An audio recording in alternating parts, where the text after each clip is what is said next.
Por fillimi i marsit njihet fatkeqësisht edhe nga sulmi që i ndodhi familjes së Jasharëve dhe vrasjes së Adem Jashar dhe familjes së tij.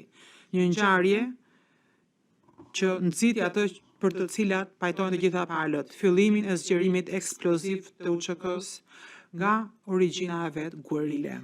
Shtabi i përgjithshëm kërkonte pavarësinë e Kosovës dhe do të vazhdonin derisa të merrnin fitoren e plot.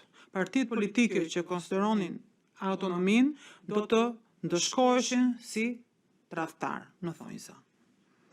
Ka qenë vetëm shtabi i përgjithshëm i UÇK-s që kishte drejtën të qeverisë, të drejtonte në Kosovë dhe ata që ishin në thonjza nga ana tjetër duhet të mbështesnin përpjekjet dhe betejën e tyre, përndryshe do të merrnin ndëshkimin e merituar.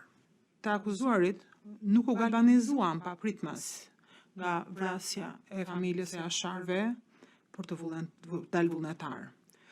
Por ata ishin pioner të UÇK-s që kishin çuar në atë pikë UÇK-n. Siç ka thënë një antar i rëndësishëm i shtabit të përgjithshëm të UÇK-s, Hashim Thaçi, Adri Veseli dhe Recep Selimi kanë qenë ndër pak protagonistët që kanë pjesë, citoj, e një strukture të përbashkët, mbyll citimin dhe, citoj sërish, filluan dhe përfunduan luftën dhe mbyll citimin. Sikur se ju thash, zoti Jakub Krasniqi gëzonte shumë respekt, veçanërisht si ish i burgosur politik.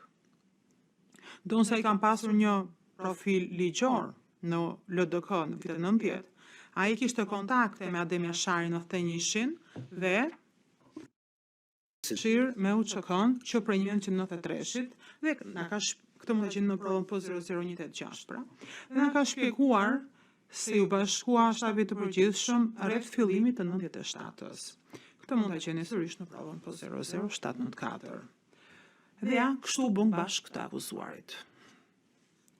Dhe gjatë gjithë kësaj kohe, ata kishin dhe vepronin në mënyrë kolektive.